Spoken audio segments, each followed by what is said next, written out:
What would you say surprised you the most working through your project?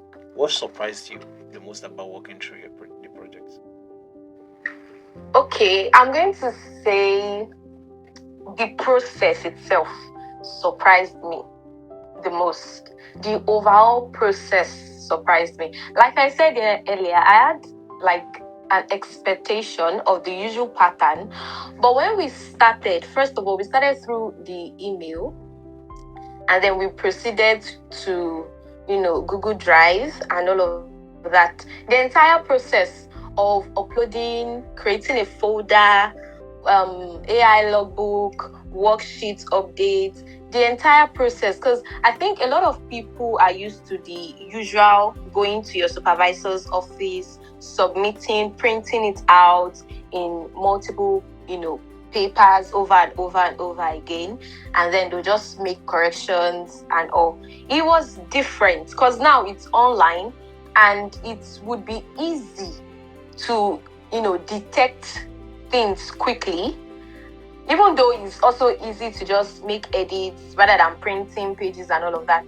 I think the entire process was a bit, not even a bit, it was new, it was different. And at first, it seemed too unnecessary. I can't say for others, but for me, it was so unnecessary. Like, why are we doing this? Can't you just read it, make corrections, and that's it? But that was not what it was. It was different, right? It was entirely different. So the process on its own was, it was different entirely. Okay, so you mentioned making a lot of corrections in your reflection. You mentioned you have documented the reflection before we had the session of this recording of podcast. You mentioned you mentioned a lot of correction, and I'm quoting, a lot of correction. I did a lot of correction and that kind of thing. So initially, how did you feel emotionally and academically about doing a lot of correction? And I want you to connect it again back to the last thing you said about if you had to do corrections and you had to keep printing and printing, what are the costs and what are the benefits, and how did that feel emotionally and academically? Emotionally, it was overwhelming. Let me answer the first question. Emotionally, it was a bit overwhelming. It felt like you were stressing us, or you were stressing me personally. It felt like, why is this? Because honestly, when we were assigned under Dr. Arowolo, I thought it was just going to be email. You are going to send chapter 1 to the email. You go through it, make the corrections, and that's it. That's what I thought in my head, right? But then I discovered that, okay, we're supposed to create a folder, name different folders, upload cited materials, literature review, and all of that. So for me, it was like, okay, I've impute all that needed to be imputed. Why not just go through it and then let me know what part is unnecessary in order for me to scrap it out, and then let me know what part is necessary in order for me to impute it, and that's it. That's what I thought. But then I find it, stressful. Like, is it doing this intentionally to stress me or what? That's what I thought, honestly. I'm not that wicked. Am I wicked? Like, why is this man stressing me? At some point, I'm like, is it that he doesn't like me or what? Why is this stressing me out?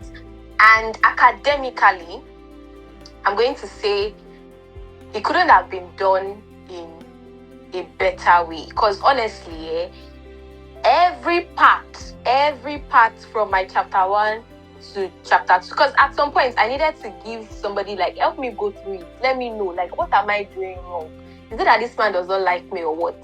But then I discovered that, okay, at the end of the day, it makes my work better. It made me understand what I was doing. It made me, make my own research, do my own findings, understand what I was doing, and then do it well. Beautiful. So academically, I'm going to say it was very, very impactful. It made my work stand out, and honestly, I'm going to say for a fact that I did my work. I'm happy with where I'm at and I'm grateful. So academically, it was amazing for my work. But mentally and emotionally, it was stressful. I'm not going to lie about that. It was stressful, very, very stressful. But then when I look at the outcome, I can say, okay, the stress was worth it at the end of the day.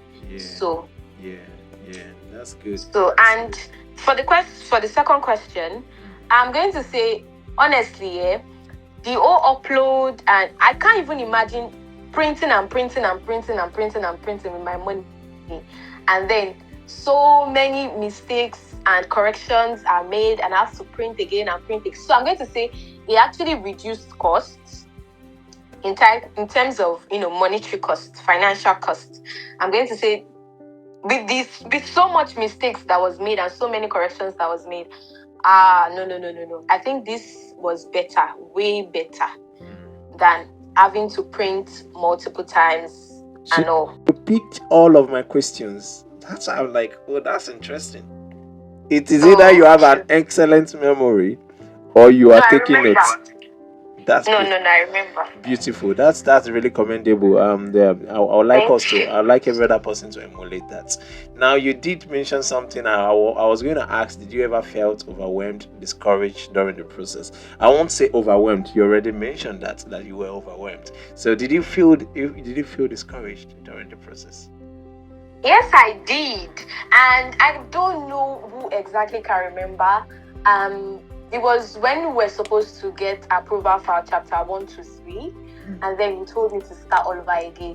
I almost passed out in class that day, and I was literally telling everybody that my supervisor said I should start from the beginning. Everybody I saw that day, my friend, I literally told everybody. I don't know if Amarachi can remember or Amarachi, can you remember that? But we cannot remember. I don't know if it's Amarachi or... We can all remember when you said her work was 90% AI and she started asking. Oh, yeah. Okay, now that you could recall. Yes. Now that you could recall. Yes. Was I right about what I said? Yes, sir. Mm-hmm. So I was telling everybody that day, I'm like, this man does not like me. There's no explanation. The same shoes because I had to start over 3 times, 3 different times. Yeah, I'm like, no, this is unfair. Every other person was getting approval for chapter 1 to 3. I'm in school, and my supervisor said I should start all over again. So at that point, my chest was hurting so bad. I'm like, hey, I'm going to start all over again. So I went home that day. I said, I'm not even going to cry because tears will just slow down what I need to do. So I had to get my sheet of paper, get my pen, and start all over again. So at that process, I think me starting all over again made me realize that, okay, whatever it is I'm going to do from this moment has to be the right thing. So the moment I channel my energy into doing the right thing and understanding what the right thing is, that was the turning point for me for my project. And ever since I made up my mind that, okay, emotions aside, let's be logical here. That was the turning point for me. I just needed to do what needs to be done, and that was it for me. So I think in as much as it was overwhelming for me, it was draining for me. I need to put emotions aside and get my stuff together. And the moment I channeled my energy into being logical rather than emotional, that was when I started to make progress in my project. So I did not see that part as, a punishment for me, but rather as I'm going to say it was like the turning point for me.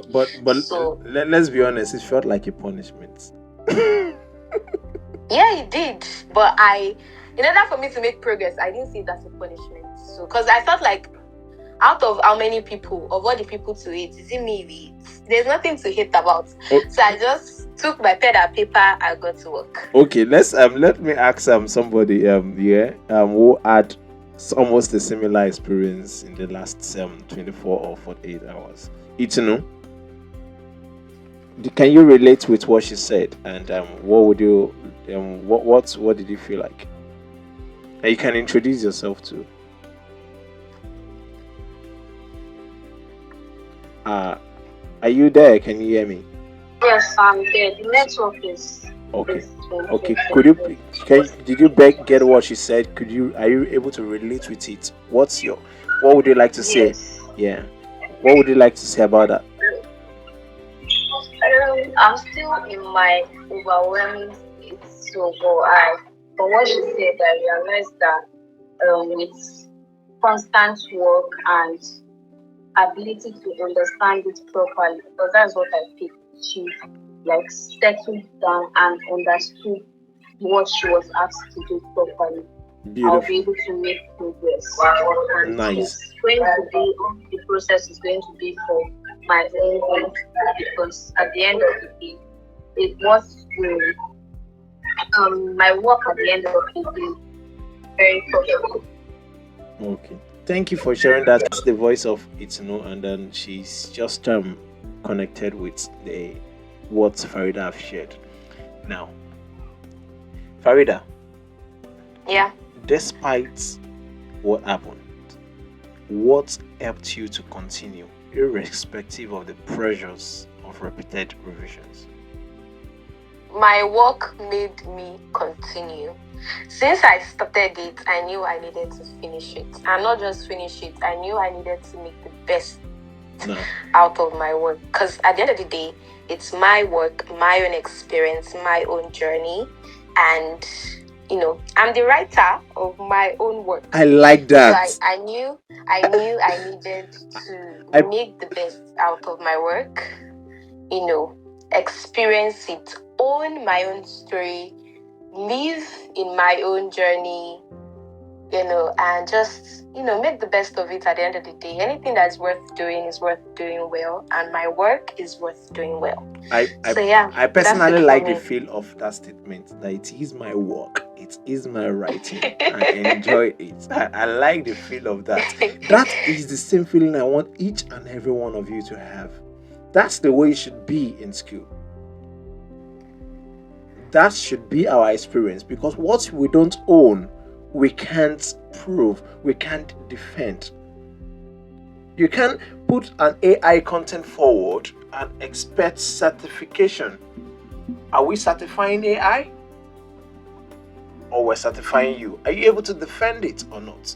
Now, looking back, what do you think those repeated corrections were trying to teach you? The repeated corrections were just, a way of making me understand that, okay, I see it as a guidance, right? It's not necessarily a way to just have me do something over and over and over again. The corrections were needed, and they were needed to be applied, and the ones that were needed to be scrapped out. Because at some point, I think you made me understand that, okay, I don't need to use big, grammar in my work. Yes. And that for me was added to my, it motivated me. Yes, that's the word. It motivated me that, okay, I don't need to follow trends. I just need to understand what I was doing. And anybody that would, pick up my project to read will also find it interesting and easy to understand. Because there's no point of communication without understanding, right? So I had to understand what I was doing without feeling pressured or trying to feel like, okay, I want to feel among, that kind of thing. Yeah. So I think that's the simplicity of my work also motivated me to do more for myself. So yes, yeah, it's good that we're natural. So when you are comfortable, you're speaking your own language, you can imagine you flow better. Project does not have to sound like somebody's language. It should sound like your project. It is your project. It is connected to you. Just this morning, my mother-in-law was like, where did my son hear this big English and grammar from? I said it is natural for him to do that, because he's in the natural environment. For us growing up, we're speaking our native language, so we can't be speaking big English like at the minimum age of 3, 4, 5, using word like this is audacious, this is fantabulous, this is fantastic, and then like grandma said, you understand Bugu cotton soy. Okay, and then there were a couple of them that I can't even remember that she mentioned. So it's natural for him because he's got the environment, but for grandma, you will say these are the things. Even my wife mentioned that these are the things we'll go to dictionary for.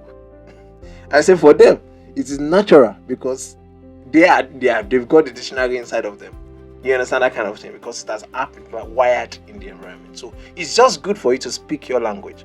If Yoruba is the language that you are able to use most or fluently, start writing your thing in Yoruba first. You can interpret it. I think one of you did. Who did focus group discussion? Ajelara, were you the one? Farida. Yeah, Farida, Eniola. Yes. She did focus group discussion and she had to use Yoruba.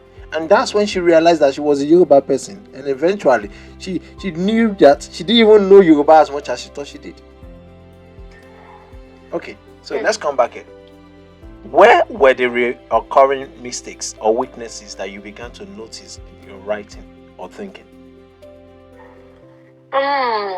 Recurring mistakes. Okay. It could be mistakes, it could be weaknesses. Okay, I'm going to say probably in my chapter 2. Chapter 2, that's literature review. I'm going to say, when I was writing that chapter 2, I think it was concept. I remember vividly. That's the definition of menstrual hygiene as a concept.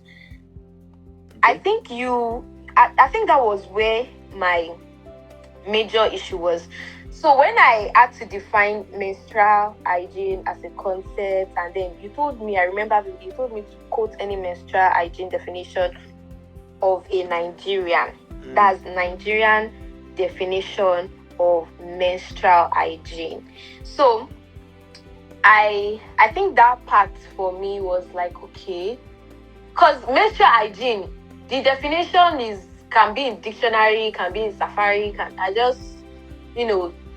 But I've asked for a particular author, a published author, right? Yeah. So I think that part got me real good. Like, okay, so there are different definitions, but defining it as a concept and driving it down to a Nigerian meaning or a Nigerian or a definition by a Nigerian or an approved, or will I say approved definition? Yeah, it might not be approved definition. Let me correct this. A concept is how somebody has conceptualized it. For example, this is my own concept of undergraduate project supervision, because I believe learning should be a peer thing. I learn from you, you learn from me, you learn from others. If you had a situation where I've asked you, ask this person, or I send someone, come and ask this person, because I know they have a knowledge that will help you.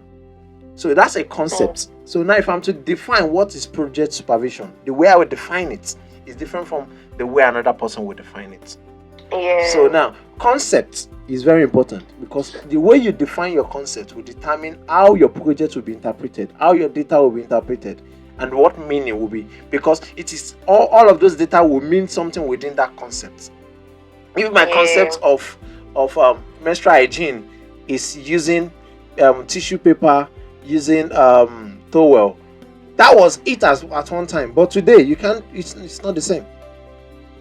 Tomorrow we don't know what will happen. It depends. It changes. But as there will be a technology, there will be innovation. Nobody thought about sanitary pad. So someone's idea, it was someone's concept. Someone's concept turned into what? Product. You get that? So when I said define it, so that you will find something that relates to your idea, and then you are able to quote and use. And in fact, you can come up with your own concept if you disagree with them. Say why this person did this, and this was considered. It is entirely different from my own understanding of menstrual hygiene. And I believe, or I think, or based on the data, or based on everything I've gathered, the Nigerian concept of menstrual hygiene is different. Did you know that people who are still using Ankara clothes for their monthly stuff? But too well. Towel. Yes. Yeah. I could recall when I was younger. I remember kids diapers. There was nothing like Pampers. Pampers was expensive when it first came out. So they have this paper, small towels that you put together. There's a way you fold it in a triangular format. You take one over the other one, and then you take it and you tie it up. That was a concept. Before then, we don't know what they were using in the old, but it evolved. So that's why it's good to define things over the time, so that by the time they want to do an historic review, they will know where we're coming from, where we are, and where we're going. Does that make sense? Yes. So I absolutely agree with you that it will be challenging for the first time. I also struggled with the idea of concepts, but when I got it, you cannot come and even, in fact, if anybody on the day of your defense says that, oh, why don't you do this? Say, well, within the boundary of my study, this was how I conceptualized it. This is my work. Exactly. This is yes. I want you to get to that point where you tell your project supervisor that, well, I understand what you're saying, but this is what I have done. This is why I've done it. This is the project. This is the focus. This is the area. You can imagine if you come to me with that kind of notion. I know you know what you're doing. You get it? Yes. Now I know you know what you're doing. So I understand when you told me about your experience at the market during the focus group discussion, because I understand this challenge that you've explained, and it is real. It is part of the limitations which we are going to document too. And I'm telling you, this work is likely to make it into conferences. If you are interested in pursuing that, I can encourage you to get there. With or without my name attached to it. That's totally fine. You see, how I got into the academia was through encouragement like this. Okay, let's go back to our conversation. So how did your attitude towards feedback changed over time? Okay, so at first it felt like this man have come again. This thing again, is it necessary? Is this necessary?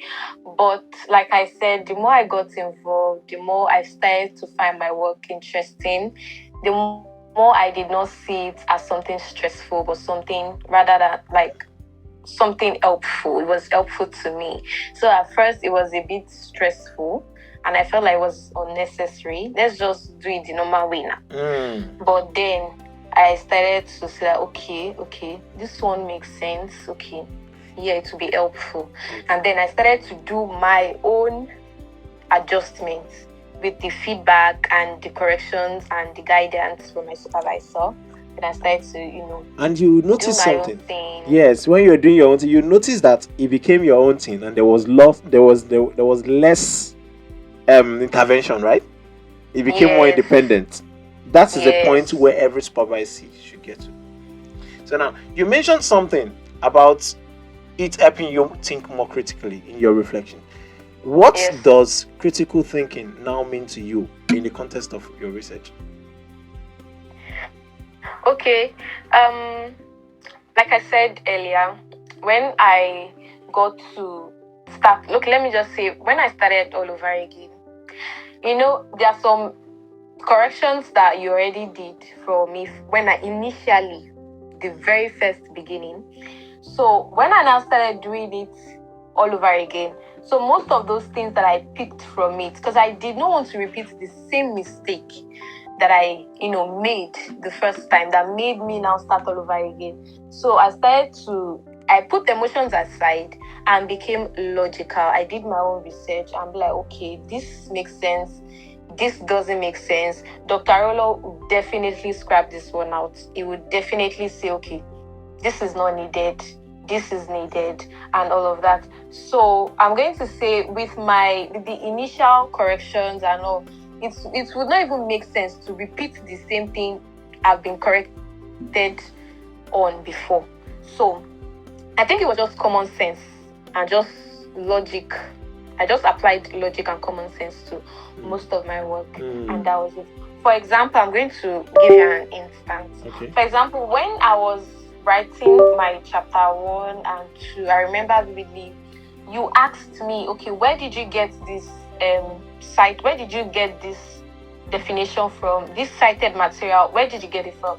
So when I wanted to write the second time, then I did my own research, and most of my colleague here, they asked me the same thing, and I told them how I went about it. Go to, the site, make sure that it's verified, take screenshots, like UNICEF website and all of that. You will see these things there, you find it there. So because I did not want to make that same mistake, I started to take screenshots of most of those things. Then I'll take screenshots, open my notes, copy most of them, and just put it there, just in case I'm being asked, okay, where did you get the citation from? Where did you get this from? Where did you get that from? I can easily say, this is where I got it from. This is where I got this, citation and reference from, and all of that. So it was just like common sense that, okay, in order for me not to lose this thing again, because I might not find it, I decided to start taking screenshots and all of that, create a folder, and just put everything there one by one by one by one. It's not as if I'm going to read everything and put everything in my head. No, it doesn't work that way. I'll just be overworking my brain and stressing myself. See that. So in order for me to make it easy, I just take screenshots and just put it there, just in case. That is smart work. And interestingly, did you know that this is what they call project management? Some people go to school to study, they pay special money to learn it. Now you have learned the act of keeping evidence, and yes, tracking where you got something from is what they call reference. And referencing is the backbone of research, because no research can stand on its own. Now, if you are able to, can you describe any moments where the feedback forced you to rethink your assumption or your approach? Is there any moment? Honestly, every moment was made me rethink everything. Honestly, every meeting, every email sent, every Google Meet, every general meeting, I always have something to take home. It was like a take-home notes for me. So I'm going to say every moment counts. There is no part, no time, no moment that I did not learn something or just, even when during general meetings. So I'm going to say every moment counts for me, honestly. Every moment counts for me. Oh, so the general meeting has been helpful to you too? Yeah, like for example, anytime you are correcting somebody, or you tell somebody that, okay, even sometimes when you use my work to do give instance, or I will still go and check again. Let this man not come and disgrace me. Not the one that use my work to do example now. At the point of you doing example, making corrections, you will now notice that, what did this guy even write himself? I didn't even check it. So I'm always shining my eye, even when you are using my work to correct others, because this man will not come and embarrass me. I'm always shining my eye. So I'm going to say, even when you are not looking at my work, even when it's not my work, I'm always at alert. Oh, like nice. I'm not going to make mistakes. So yeah. In the area of developing critical thinking, I have one last question in that aspect. So how did your decision making improve during the project? How did my decision making improve during the project? Yeah, because I observed that you're more independent now, unlike when you started. You know what you're doing because you've laid the foundation. It's just like laying the framework of a building, and then tell the younger bricklayers to start putting the blocks together. You give them a line and say, just follow the line. You've done the hard work, and every other work feels soft, because if you skip the hard work, every other thing will fall apart. Now you're making decisions yourself. So I'm just asking, how did it improve? I might have given you some insight already. So how did your decision making improve during the project? Okay, so let me use that worksheet as an example. So in that worksheet, anytime I'm feeling it, there's always an aspect where it's I can't really put it word for word, but it's like you ask, okay, what was our last discussion? Then after that part, then what corrections was I asked to make before the next meeting? Oh, you're talking about the supervision log. Yes, and then the next meeting, what we're going to discuss, discussion point or something like that. So I think that worksheet also plays a significant role in me keeping tabs of what I need to do next, what needs to be done. And so that worksheet is also helpful. I don't know about others, but for me, it makes me like keep track of my work. Okay. And it also, it's also useful for me. Yeah, I think Mitino wants to say something. She has got her hands up, and I think you asked something about you don't know about others. Does anybody want to say something about that? Yeah, go ahead. What I wanted to see is concerning that log supervision logbook. Yeah. So, Farida, was there any point you felt that there was nothing to fill in that logbook, or just had to like fill it or come up with something, or was there always something to fill? Okay, let me answer that question, sir, please, if I forget. Okay, so there is never a time that I don't have something to fill, and I'm going to tell you why. That's because, aside from, maybe general meeting and whatsoever, my personal meetings, one-on-one meeting, I usually have like a note that I jot things down and write things down. And then I usually have my own questions prepared for him to answer as well. So every part of that supervision logbook supervision worksheet has what you are supposed to put there. It is detailed enough. If you pay attention to it, it is detailed enough. So any part that you feel like, you don't have anything to put there, you can write none. For example, where it's like any challenges faced or whatsoever, sometimes it is none. Why sometimes it could be getting response from respondents. During my pilot study, for example, that sometimes that was delayed. Sometimes the responses was as if some people just put anything there. That right there is a challenge. So you can put it there. But if you have, maybe you have a meeting and then he asks you questions and then you put it, then you just simply put it there that, none, there is no challenge, or you do not find any difficulty or whatsoever. So you putting it there too is also you filling your worksheets. You don't have to create a problem when there is none. You don't have to create a challenge when you haven't faced any. So it's okay for you to not find challenges. It's okay for you to not find a problem. It's okay for you to not face anything. You can simply put it there. So it's not as if you have to create a problem when there is none just because you want to fill your worksheets. There are times I've put it there that are none. And when there is, I also put it there too, that there is. So it's not as if the worksheet shouldn't even be, a problem. You don't have to create problems for yourself when there's no problem. If you don't have any problem, you put it there that you don't have any problem. If you do, then you simply highlight or state it. It doesn't have to be long. You can just make it brief. So that's it. Wow, beautiful. Hey, I'm learning, no. I am seriously learning. Now I went to your worksheet just now as you're talking. I'm on. You've met me 14 good times. Yes, yeah. Back to back. And it's detailed, and in fact, your signature is even having your main signature itself. That's very impressive. If you give me permission, I could share with others who are on this course for them to just view. They can just have a view of it. Or do you want to pick the link and share with them yourself? That would be more. No, you can show them now, so everybody can see. Okay, you want me to share my screen? Okay. Yes. I'll just continue with my screen. Confirm as soon as you start seeing my screen. Why were that? Then I'll be preparing my next questions.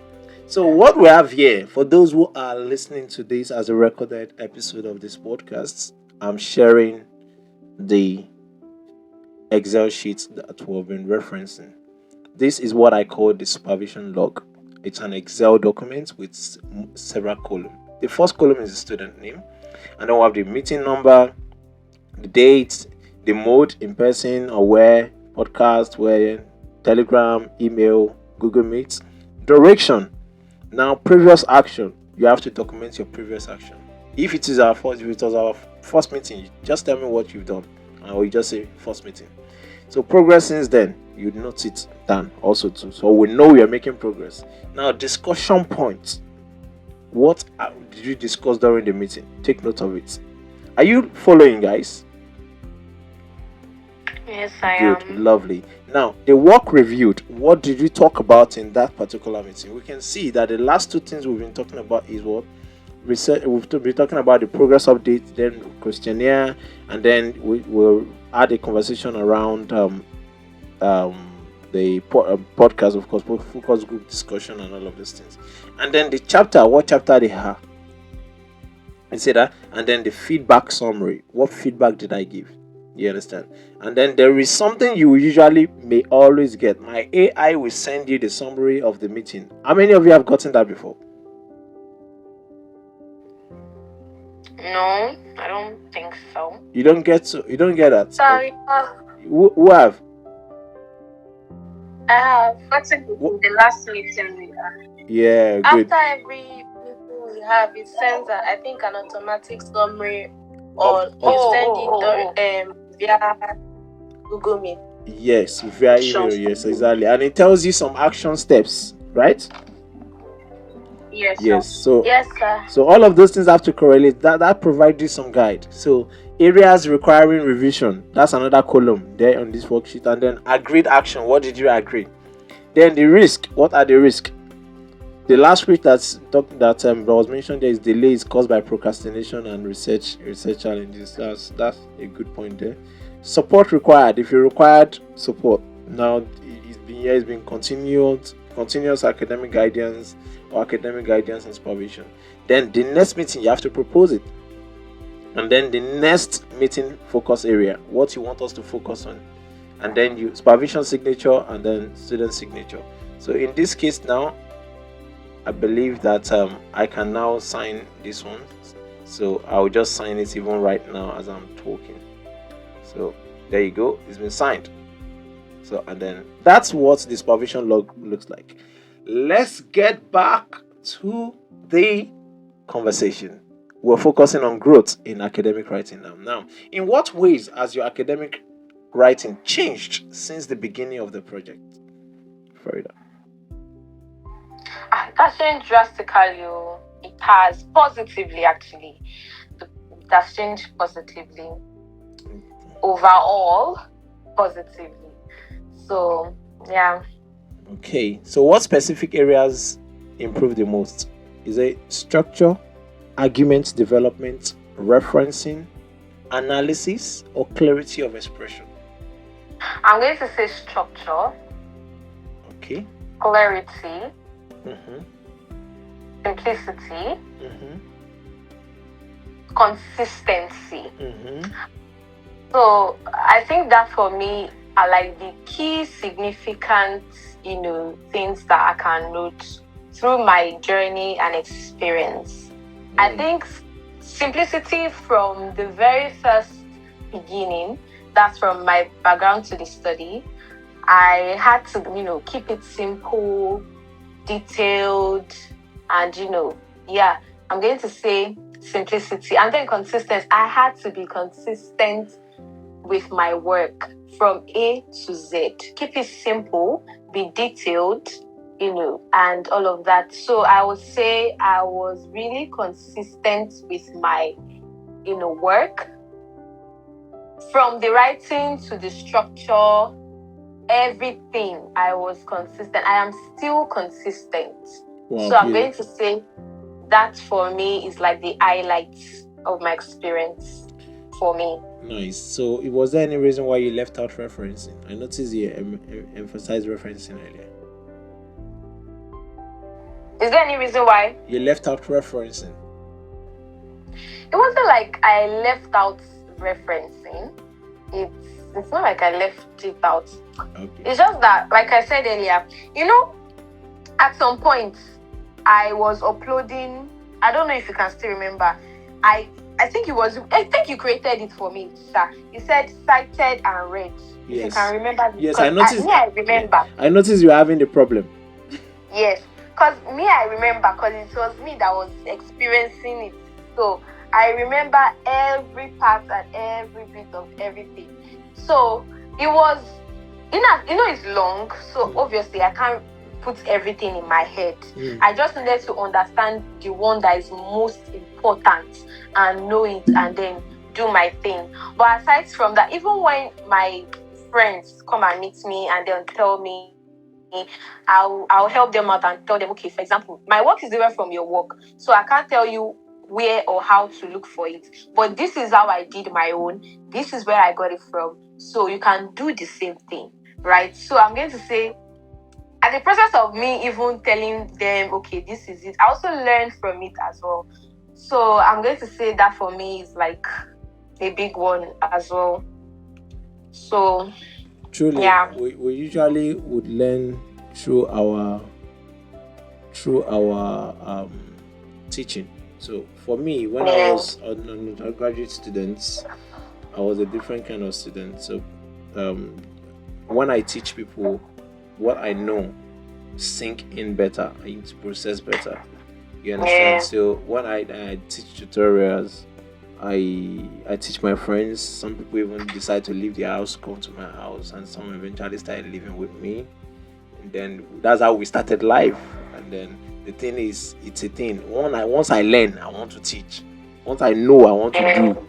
That's my what. In fact, what you are benefiting from now. These are some of the learning points from my doctoral studies within a system that works. All right, let's move on. What writing habits have you developed that you did not have before? What writing habits have I developed that I did not have before? Nothing crazy though. It's just the normal pen and paper, jot down, or I'll highlight, copy and paste on notes, and then just flow. I don't think there's anything significant about my writing that changed, aside from the fact that I needed to keep it simple and concise, something that makes sense. It doesn't have to be long, just keep it concise, brief, and detailed enough for anybody that has sense to, read and process and to make sense. So I don't think there's anything big or different that I'm doing that others cannot do. So I don't think that aspect is anything crazy or different from others. It's just, take notes, highlight, and yeah, that's it. Yeah. I don't think. Let's have a chat about research engagement and depth. So I want us to deepen our reflection on research practice, and I understand that it's not an advanced researcher. This is your first project. So, but in your reflection, you mentioned digging deeper into your projects. You used the word digging deeper. So I was like, what did deeper engagement actually look like for you? Okay, let me give you an example. When I was writing, right? For example, that menstrual hygiene as a concept, whatsoever. My initial understanding was just ask online, like just type what is menstrual hygiene or definition of menstruation and then hygiene, put it together and that's it. Then when you now made me understand that there are different concepts, and concept is a clearly defined idea of something, right? Yes. How to help you identify and describe, organize what you're discussing and all of that. So I had to, go through different, for example, UNICEF definition of menstrual hygiene is different from World Health Organization definition of menstrual hygiene. The years they were, different definitions by different scholars, the years and all of that. So it wasn't just asking ChatGPT, what is menstrual hygiene? It was about understanding what menstrual hygiene is, why this definition is publicly approved or accepted, why did World Health Organization, the year they accepted this definition, or why this definition is accepted by World Health Organization, why is it different from UNICEF 2012 or whatsoever. So for example, that aspect now made me understand that okay, it was not just definition of menstrual hygiene by ChatGPT or Safari or Chrome. It was understanding that medically approved, because now my this thing is health sector, right? Yes. My area of study is health sector. So it wasn't just about menstruation as an English word, for example, or hygiene as an English word. It was like medically approved definition of menstrual hygiene, like the health sector definition of menstrual hygiene. So, for example, that alone was like digging deep for me.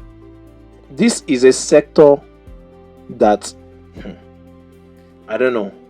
If money are going down and budget are going down for every other area, the health sector will not go down. Yeah. Never. So there are some opportunities, and I would like you to start talking about what you're doing. I'd like you to start. I feel a lot of passion from your conversation, from the way you talk about it, because you know it now. So you can do it. So there are a lot of funds out there, grants, awards that you can actually benefit from. You know, there are some conferences you can attend to present some of this work. But we'll get there.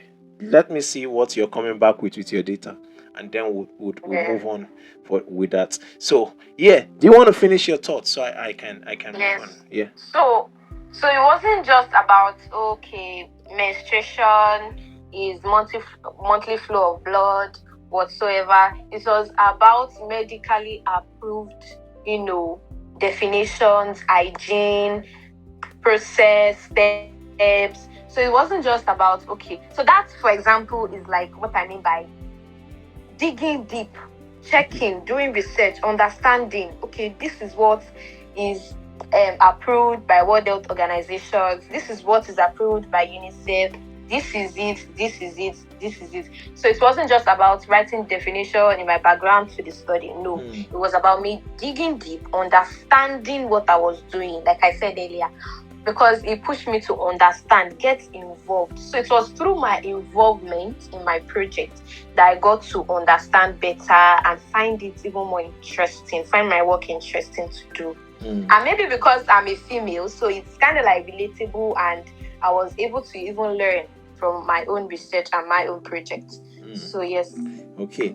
Did your understanding of research change during the process? Just a simple answer.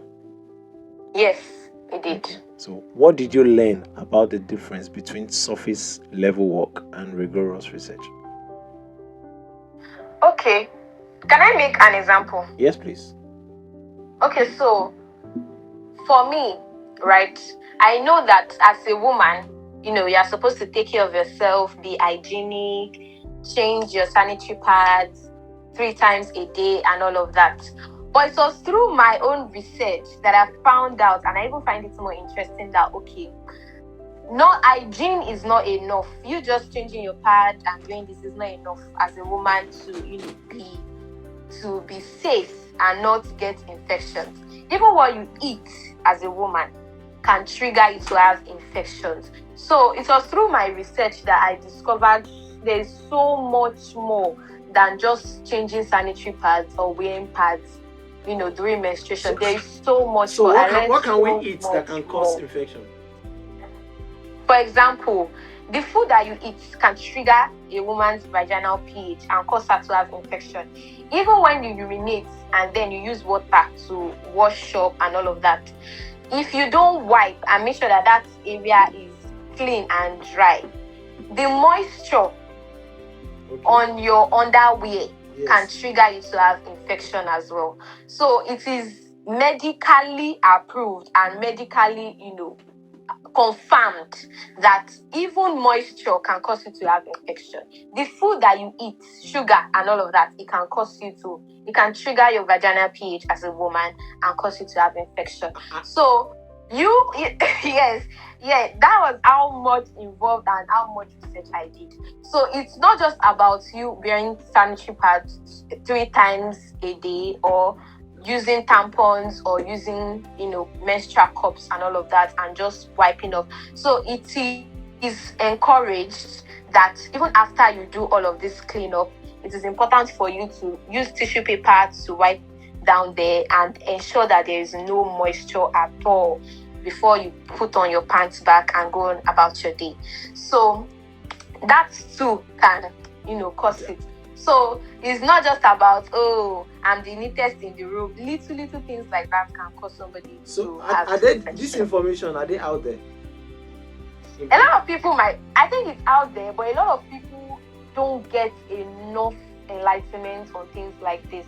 But I just thought the surface level, where change your pants, if you don't have pants, if you don't wear neat pants as a woman, you have protection. If you don't cause this, you have protection, and all of that. A lot of people don't even know there are different types of infections. There's urinary tract infections, there are different STIs, so many things like that. So it's not just about, just because you feel like, okay, you're having unprotected sex means that, okay, you're safe from this thing. No, you can still have them, even when you protect yourself and all of that. So there's so much more that people don't know about.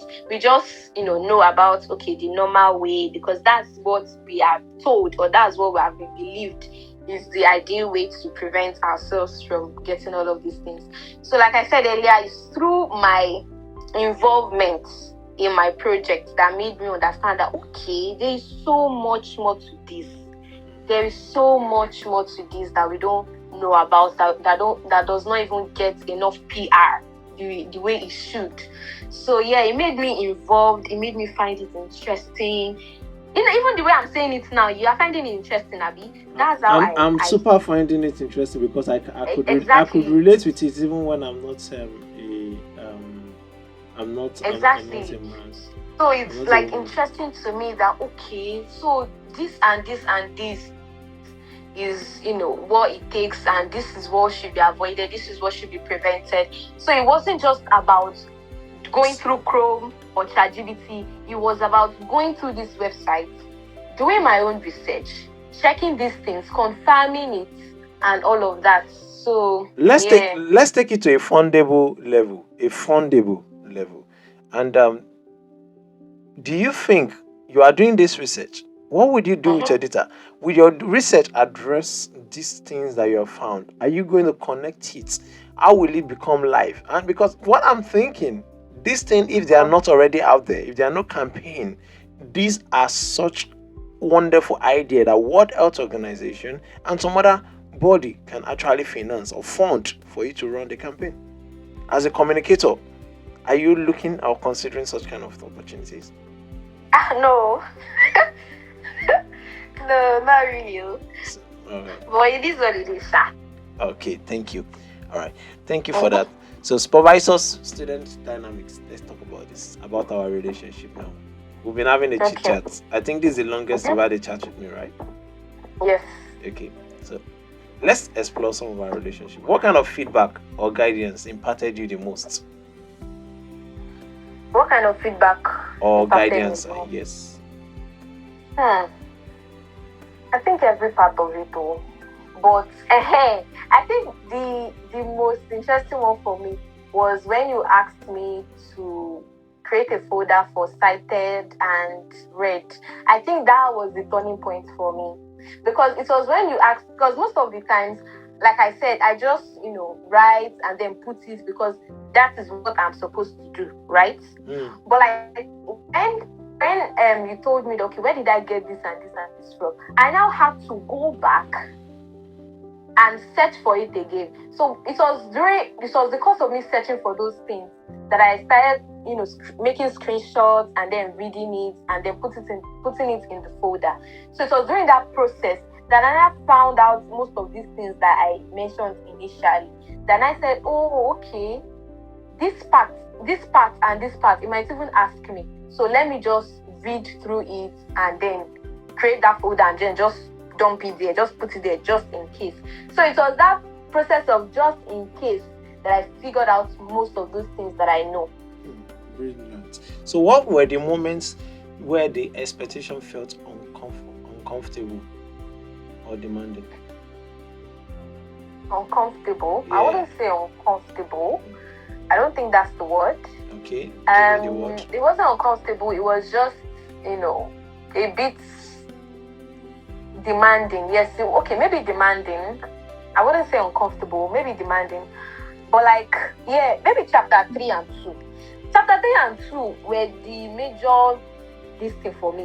It gave me it challenged me. Yes, it challenged me and pushed me positively. But interestingly, many people think that chapter 1, 2, 3 is the easiest part. It's not though. It's not though. If you are involved, you know that it's not. Especially chapter 2 and 3. Maybe chapter 1. Maybe chapter 1. Yeah, it's tough. You know, chapter 1 is like talk is cheap. You know, talk is cheap. Yeah, exactly. Chapter 2 and 3 is where the work is. That's where it is. If you are not involved in 2 and 3, I don't think you have the zeal to continue or just finish up, honestly. That is in 2 and 3. Once that 2 and 3 hooks you and you feel like, yes, this is it, then I think the rest will be like just simple. I don't think 2 and 3 is the hardest for me. I don't think. Okay, let's ask others. Which is the hardest for you? If you want to talk, can just unmute or raise your hand. Which was the hardest? Sir. Yeah. Hardest. Chapter 2, and because I'm currently in my chapter 3, and chapter 3 is hard, but because I know the formula and understand it, it's not quite difficult, but I'm having some issues here and there. But chapter 2 is where the issue is. Okay, thank you for that. Amarachi? Chapter 1. Chapter 1. I thought they said chapter 1 is talk is cheap. All right. So I've not got okay. We'll see what we can do to get better. Now, take a look at it this way. I remembered after my experience with my Supervisor Olasunkanmi of blessed memory. In fact, I honor that man. He laid the foundation for my academic career. So now, he then, after reading that, he asked me to go and write my chapter 2. That was my first point. Then from chapter 2, I went to 3. You understand? From 3, I then went back to 1. That is just the appropriate, because if you don't know, how will you be able to write or analyze what they've done? That is what chapter 2 is about. When you now know, you now ask, how do I want to do it? That's chapter 3. Now, you now to be able to say, okay, you want to introduce what you want to do. That's chapter 1. You see the reverse engineering. So if that's the way it works. So Farida, let's come back. I don't know, can you relate with this? Does it make sense to you? Yes, I can. Very well. Okay. Especially but it's all good. Yeah. So now we're moving towards the end of the session. So I want you to identify some turning point, breakthrough moments. So we're trying to identify transformative moments now. So was there a particular moment when things began to click for you? How would you pick down that moment where things began to click for you? I think the moment things began to click for me was the moment I decided I wanted to make a change for myself in this project. I think that was like the turning point for me. It was at that acceptance, stage that I began to make a difference for myself and my project. So I think it was when I had to start all over again, like I said initially. I did not see it as... The moment I make up my mind to not see it as a punishment was the moment I started to progress in my work, which is why I can relate to Itono. Sorry if I'm not pronouncing your name correctly. I can relate to her honestly, because it can be overwhelming, but the way we handle things are different. The way people handle things are actually different. For example, I usually say something that if you panic instead of looking for a solution, you will still look for a solution after you panic. So for me, rather than panicking at that phase, I knew that if I should cry from now to tomorrow. That chapter 1 to 3, Dr. Arowolo will say I should do it again. So I just knew that instead of panicking, I needed to look for a solution. And that was when I just decided that, okay, let me just start all over again instead of trying to adjust and amend, right? So like I said, if you panic instead of looking for solution, you still look for solution after you panic. So just start by looking for that solution, so you don't have any other reason to panic. So my turning point was the moment I realized, okay, I am in this and there is no going back. There is no two-way about this thing. I need to get this thing done. Then it was that moment that I knew that, okay. And ever since, I've been consistent and I've, stayed true to my work. So I'm going to say that moment for me is like the highlights of my project. That's the moment that clicked for you. So yeah, that's the moment that clicked for me. So in one sentence, what changed your mindset or your approach at that point? What changed my mindset or approach at that point? Let me see if you'll be disciplined enough to give me one sentence.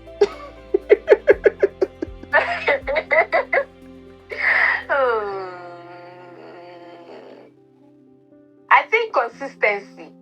Okay, that works. Nice. Consistency. How did that affect the quality of your work afterwards? Commitment.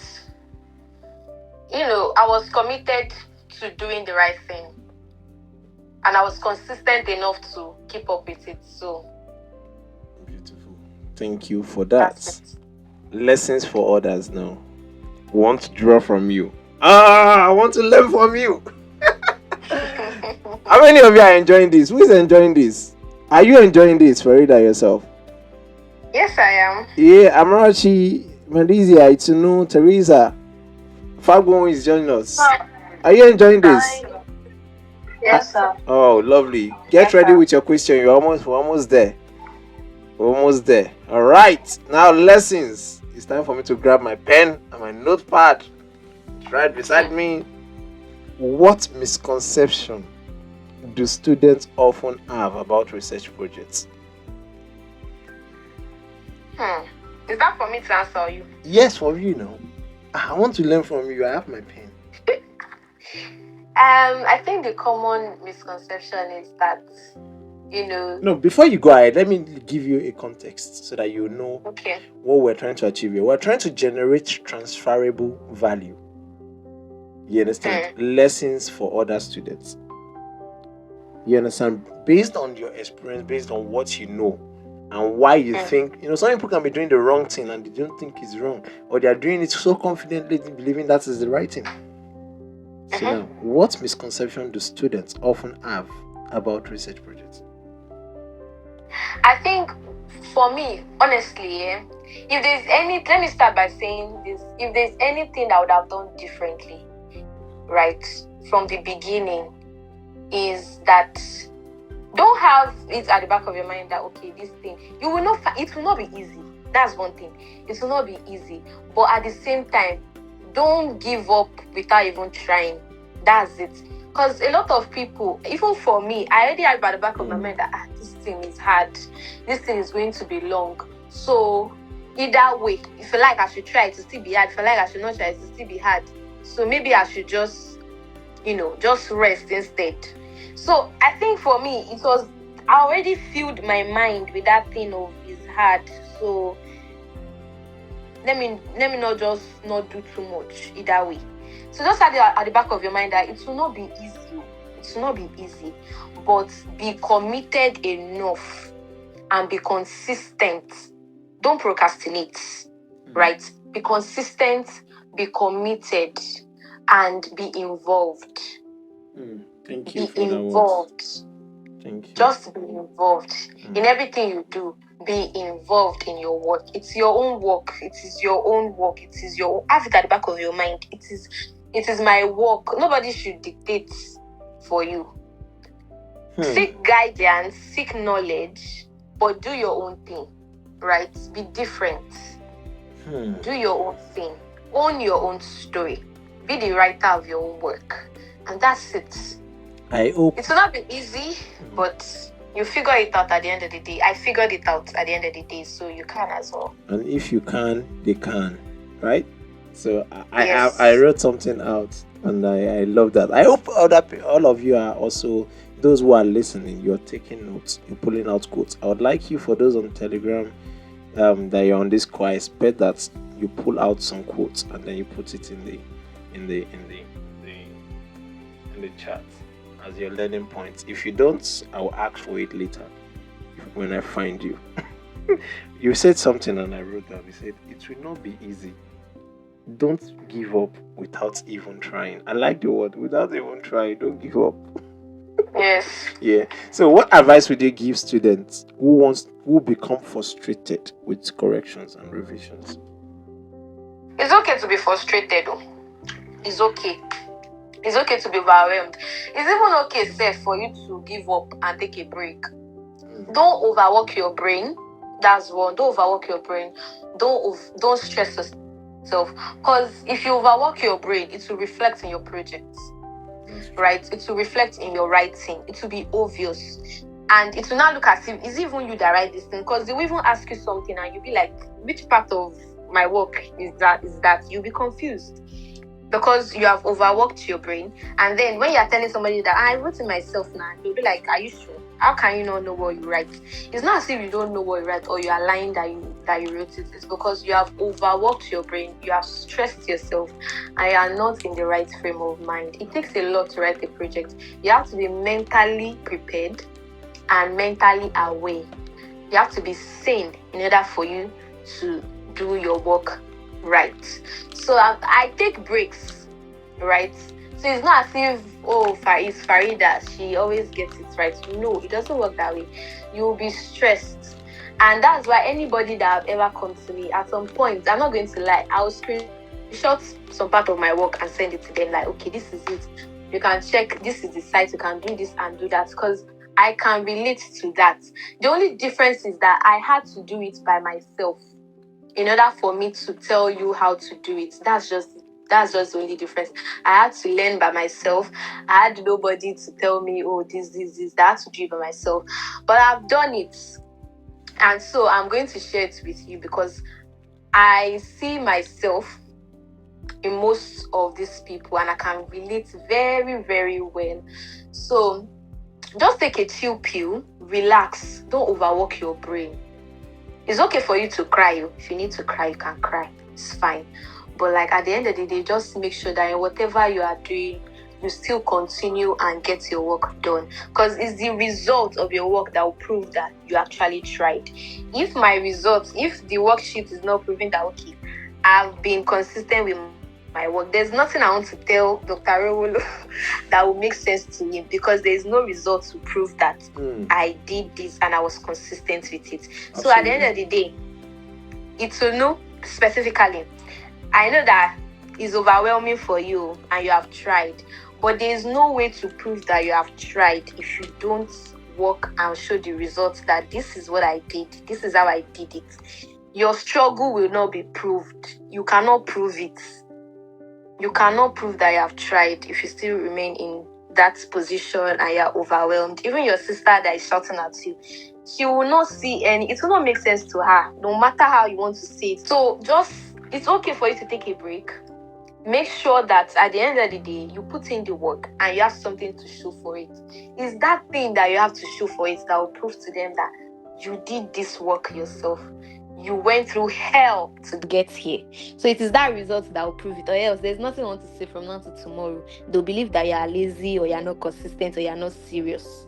So it is that work, your result, that will prove that yes, I did this myself. I went through this, and it will make sense to anybody listening. Oh, so thank you so much. That's so heartwarming. I feel like you have just helped me solve one of the you have helped answer some of the questions, and I could feel, I can imagine how she will feel at the moment now. And then so please, that's a very sound advice there. I want to ask, before I ask the next question, this question is not part of my original thoughts, it came up. So is there a way to make supervision fun? If supervision is not fun to the person you are supervising, if you like crack joke from now to tomorrow, it will still not be fun. Somebody cannot make you happy. You create your own happiness yourself. That's just it. Yeah, nobody should be responsible for your happiness. Nobody should be responsible for your fun. You have to make yourself happy. I don't believe anybody is responsible for anybody's happiness, Hmm. right? The least you can do is do the right thing and make sure there's less pressure, Hmm. right? Less pressure is equals comfortability, if that's the word. If there's less pressure, your students will be less, uncomfortable and be more comfortable and relatable, right? So I don't think there's anything specifically. Everybody's definition of fun is different, right? My own definition of fun is as long as I'm comfortable, I'm having fun, right? As long as I'm not under pressure, I'm having fun. It could be different for everybody else. So definition of fun is different. So for me, as long as I am not under pressure and I am more comfortable, I love to be comfortable, right? So as long as I'm comfortable, I'm having fun, I'm good, I'm okay. So it's different for everybody else. So I don't think you are responsible for anybody's happiness or definition of fun. So, If you can I so ask you? Can I yeah, ask you? Are you having fun? yes, I am. I have been having fun. Okay, nice, I'm good. interesting. Because I enjoyed my project. I enjoyed my second project, which is my master's. I super enjoyed my PhD, and because I enjoyed it, that is why I'm able to transfer this knowledge to you. Yeah. Because if what you don't enjoy, you can't offer somebody else. Yes. You can't give what you don't have. No way. No way. Now, the last question in this session, and then we'll go to our closing reflection is: what would you encourage students to take more seriously from the beginning of their project journey? I think the topic. You need to take your topic more seriously because your topic is what will define. That's like the starting point of your project. If you don't like your topic, don't let anybody force a topic on you. Do the topic that you like. Do the topic that you find interesting. Do the topic that you find relatable. Don't let anybody choose your topic for you. Because the moment somebody see, the thing is, you cannot enjoy your project if you don't like your topic, if you don't like what you want to do. So, which is why it is very, very important. Don't let any lecturer whatsoever choose any topic for you. Do what they can help you coin it and rephrase it. That's fine. But do what you want to do. Because at the end of the day, it is your own journey, your own experience, your own project, your own story, your own writing. So you should be in control of your own project.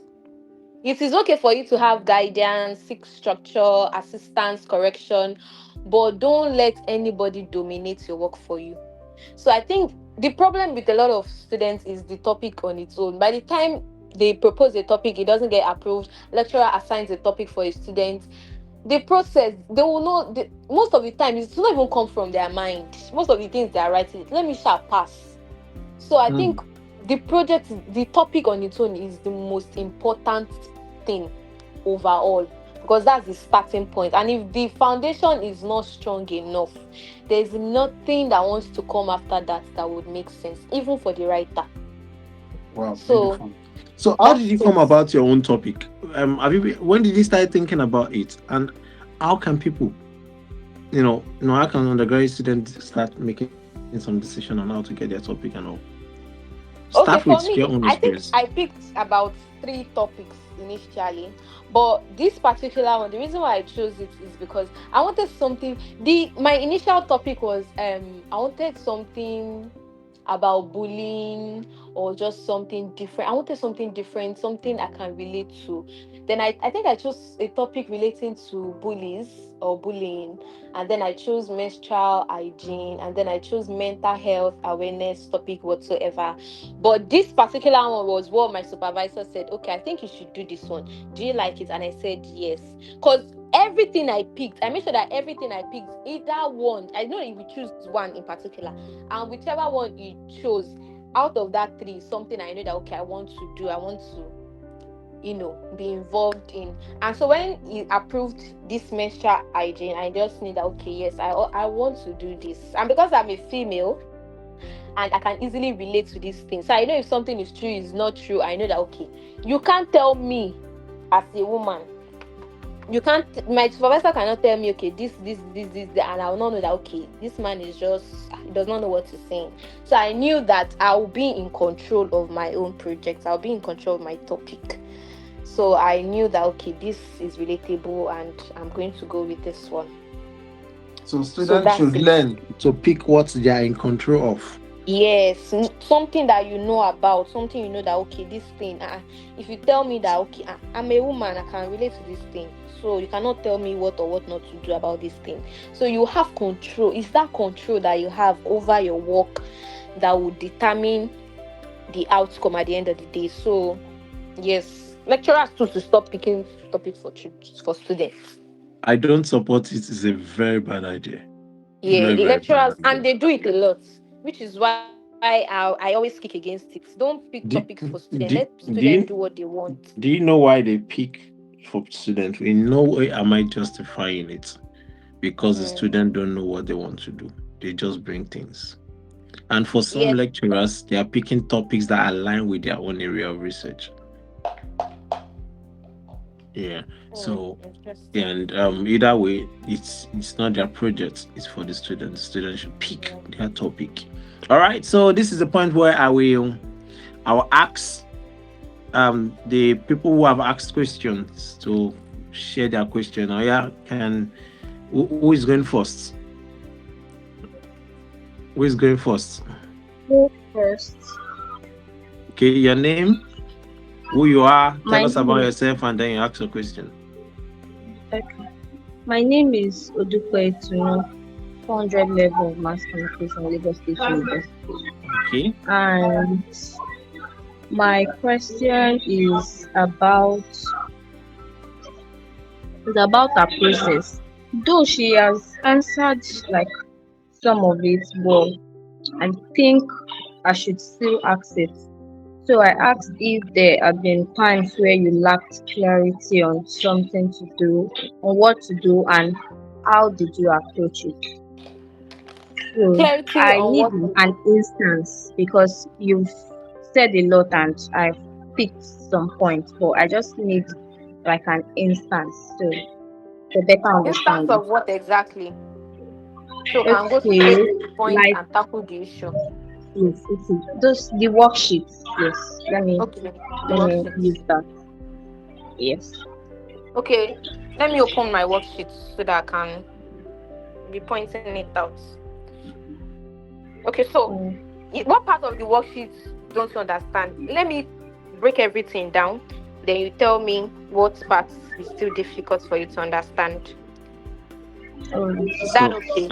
As you are breaking it down as well, please. As you are breaking it down, make it descriptive so that those who are listening to the audio, who don't have access to the worksheet directly, can think through it. You understand that? And I will try to make the link available in the description too for those who are interested in having the worksheet. Thank you. Okay, and I will also share my screen. Open your worksheet. Yes, I'm on it. Okay. Your full name, your matric number, department, and then proposed research area. For me, is health sector. I think I've said that before. Yeah, I'm sharing my screen. Health sector. So I don't know what your own thing might be. What's your topic? Sorry. Awareness and knowledge of sexual-based violence. My research area is sexual-based violence. Okay. Your define broad area, one clear paragraph. Your response. I think this worksheet should be clear enough for you to understand, Sha. But my own, like I said earlier, is the health sector, and this study examines the role of mass media, especially radio broadcasting, in promoting menstrual hygiene. It's just like a brief, of what, just a brief. It doesn't have to be long. Just keep it concise. And then the area importance in Nigeria, 3 practical reasons this matters locally. Can you specify, Abi, indicate which part is you want me to explain? From section D. Yeah. Okay, section D. especially that what is missing. Is it, Hold on are now. we generalizing like every research you've made, or I don't know if Wait, you hold get on. my point. So I can look at my screen if you want to, Farida. Okay, So say hold what on. is missing. Now you have read Mm. this place section. This is gap identification analysis. Now you have read literatures. Remember before section D were these sections where you did summary of the things you've read. If you have Mm-hmm. not Yeah. used AI, if you have read No, I don't yourself, if really. you understood, hmm, Mm. Yes. then you'll be able to proceed. Now I'm gonna share something and then look at the beginning of this. I have explained the key terms. What is research gap? What variable is? What population is? What methodology? What limitation is? I gave an example of a topic. In fact, this is my undergraduate project here. The example: tabularization in Nigerian press, a quantitative investigation into changes between 2003 and 2013. It was a long study, 10-year study that I did then. So now we've got the names. All of this is easy. The part of it where you need to start defining things. What is your broad area? I say explain your general research field. Remember, she has mentioned health sector in this case of the person who I'm interviewing now. Um, and then why is this important? Because there's no point researching what is not important. And she mentioned three things why she thinks it is important. Now, who are the other scholars? If it is important, then other people would have done things around it. So, what scholars have already studied? Now, tell us what people have already done. So, this is the first study, the findings, what they studied, the limitation of that study. The same thing happened to study 2. You do study 3, you do study 4, and then you do study 5. If you have read 3 good studies, you have enough basis to now say, oh, I've read this, I've seen their limitations, this is the gap. And that is where section D comes. Gap analysis, gap identification analysis. So for those who are listening, there is a research gap worksheet that I've put together. You can find a link in the description and you can use it for any research you want to do. So the section D is what we're talking about. So the question here is you need to start thinking critically. What has been overstudied? For example, what did they focus on? Did they focus on a particular location, area, or what? Then you just write it in your language. Don't use AI. Using AI at this stage is allowing AI do the work. Your brain is not doing the work. The more you work with your brain, the better it is. It gets. Do the primary work first. Farida, how did you come about this stage? That section D, for example, number one is what has been overstudied. That means the aspect of that particular topic or your research that you know that they've talked about or they've addressed or they've published. I mean, whatever it is that you know that okay, this part of it has been tackled multiple times. You indicate it there, and then you tick where applicable, like where whatever it is that you put there is applicable. That's new population not studied, new location not studied, new variable not tested, methodological weakness. That's for me. Oh, that's for my own topic. Oh, you can tick that aspect.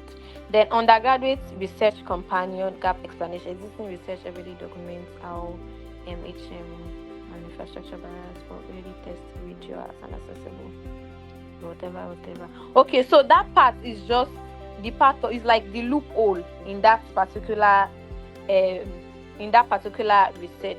The part of it that you know that okay, they have not yet addressed very well. For example, in my own research now, they've talked about menstrual hygiene, the knowledge and practice and the barriers, but they rarely use radio.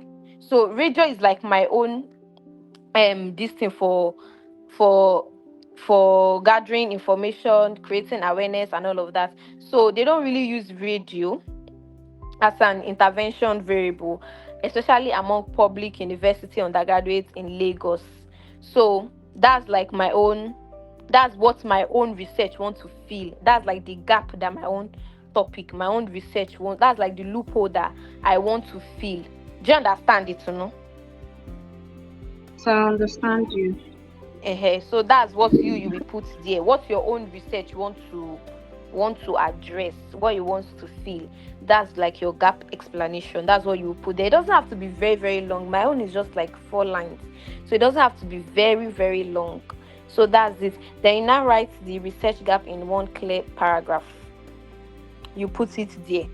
And I'll put a structure there that you can follow. So you can even use this structure, Seth. You already indicate that part.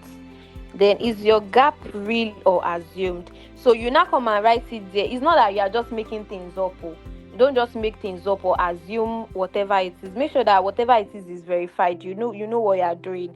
So you put it there. So if it is real, you write. Obviously, it's supposed to be real, not that you make it up. So you write it there. You cite the source. You cite the source too. Yes, and you put your source, that evidence that okay, this thing is not, you just write it or just come up with something. You will put it there, you will indicate it there, quote it there. I could see the point where she's at. Put it there. Then can this gap be researched with available time? You write tick yes, no, whatever it is you want to put there. If it is no, you write it there and indicate it. The undergraduate research companion, what will be new in your research? You put it there. Whatever it is that will be new, you write it there. Give context, your method, you put it there. Whatever will make it different. New variable, you write it there. New context, you write it. There's space for everything, for you to input everything. I think we've tied this question. I hope you're satisfied. Yes, sir. Thank you very much. So who is going next? Next question, please. I think I've seen a teacher in you. Good afternoon. Good afternoon. Who is that? My name is Madezia Ogechi Bianca from the Faculty of Education. Okay. So your question, please. What question do you have for my guest? The question is, did you encounter difficulties in your reliability and validity of the studies in your chapter 3? Not necessarily. The thing is, when it comes to validity and reliability issue, I don't really think it should be that much of an issue. Because that you have to, whatever it is, just make sure that you align. If the thing is not aligned, whatever, that's why I say your chapter 1 and 2 with 3, it has to flow. If it does not flow, you will have difficulty with your validity and reliability. For example, let me open my own thing. Let me open it from my side. I think somebody have even asked me this and I sent them screenshots before. I'm the one that asked about it. You have asked me this thing before now. I got the clarity on reliability, which I do understand, but the validity was the issue, right? So I didn't just ask from you, I asked from other faculties and other people, but I couldn't quite grasp like the validity, but I ended up getting it. But I want to know if you encountered difficulties while you were doing your own, because nobody has complained. No, I did not. I actually did not. If that's the question, I did not. Thank you for that. The next question.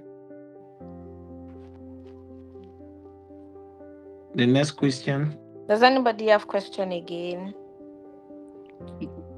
You can check the Telegram. Hi, Faridat. Hi. Okay. My name is Sokoya Marachi. Okay. And so far, you basically addressed most of a lot of things and majority of what I wanted to ask. And I have understood, and I'll try to implement it. Just that, from what you said, anything worth doing is worth doing well. So I think it's now left to me to take accountability and be responsible for my own pray and just put myself into the project and do it myself and do it very well as well. So thank you. You're welcome. Thank you. Next question. Okay, there is a question here for me from Amarachi. What are the most important qualities you look for in a strong literature review? One, depth. Depth. Now, your ability to not only to summarize, but to interrogate them. Does that make sense? I don't know. Does this make sense to you, Akenla? I'm sorry, and Farida. Yes. Yes, sir. Yeah, good. Okay, so that's the things I'm looking out for. Your ability to look at it, not just talk about it, not just summarize it, but also question it, to ask questions based on what you think. Okay, so that it can hold water. All right. So I think we've covered the most ground from the question part of things. So now you will see I'll stop sharing my screen so you don't see my question. Yeah. So now for closing reflection, how would you describe yourself now compared to when you started this project? How will I describe myself compared Mm, to when I started the project? yes. I would say, um, I would say consistent. I've been consistent compared to how I started. I've been consistent. I've been committed. I've been serious. Yes, I think I was not serious until I got that reality check. Yes, Mm, so I think I've been serious compared to when I started. okay. Thank you. And So I have I have stopped complaining and actually working. nice. That's a very good attitude. So what is the Yeah. most important lesson you will carry forward from this experience? The most important lesson. Hmm. Anything that is worth doing well. I've said this thing before and I'll keep on saying it again. Okay. Cause that's it for me. Just do it well. Whatever it is you want to do, just make sure you do it well. That's Mm. it. Beyond academics, did this process change anything about your discipline, confidence, or mindset? Yes, it did. Yes, it did. Okay. So now, can you give a specific example? Of how it changed. Yeah. I'm going to say, In fact, it would be good for you to mention what exactly changed and why do you think that mattered? I think discipline in my research, discipline in my writing, and also I think procrastination almost was, a negative. It was almost an issue for me, but I was able to overcome it. I was able to identify it was a problem because a lot of people have problems, and if they don't identify or detect that problem, they're not self-aware. That's the word. You need to be self-aware too. If you're not self-aware, it's a very, very big. It will be a very, very big problem, right? I was self-aware of my problem, and so it was easy for me to tackle it on time and make a difference. It's quite different when you don't even know you have a problem, and it's different when you know that, okay, this thing is a problem for me and I need to deal with it on time. So I think my self-awareness made me more disciplined. It played a significant role in me being disciplined. So I was self-aware of my problem. I tackled that problem and work towards it. It wasn't easy, but I did. So I think Hmm. self-awareness is like a very, very, I think it should even be one of those things that you need to identify on time. Once you are self-aware, you'll be able to move forward. Okay. So you would say that self-awareness was a thing for you. Why did that exactly matter? We'll wrap up with that. Yeah. Okay, Why do you think that? Yeah. let me tell you why self-awareness matters a lot. So when I was starting my project, like I said earlier, I already have, this thing at the back of my head of the recurring pattern, right? I I already have that thing that, okay, this is how it's going to be. But if anything wants to happen, this is what will happen, and all of that. But it was different, right? And I was not aware of the fact that this thing, if I don't tackle it on time, it will be a very big issue, which was why I had to start my chapter 1 to 3 on time. When the moment I realized that, okay, this thing is actually my reality and I needed to embrace it and work towards it, my self-awareness was what made me realize that, okay, there is no point being emotional in this thing. There is no point complaining. There is no point ranting. Rather, I needed to put in the work, be consistent, committed, involved in my work. And the moment I became self-aware, it clicked and everything started working perfectly for me. Wow, brilliant. Thank you so very much. Listeners, you should live with an understanding that corrections are part of intellectual development. Good supervisions often requires discomfort and revisions. Research is a process of refinement, not perfection. Academic growth comes through sustained engagement and reflection. Kanyinsola's journey reminds us that meaningful academic growth is rarely comfortable. Behind every strong research project is usually a process of correction, reflection, persistence, and gradual refinement. Thank you for joining us on this episode of OASIS Academic Adventure. If this conversation challenged your thinking or reflected part of your own academic journey, share it with another student or educator who may benefit from it. Until next time, let's continue learning deeply, continue writing thoughtfully, and engaging the research process with purpose. Thank you.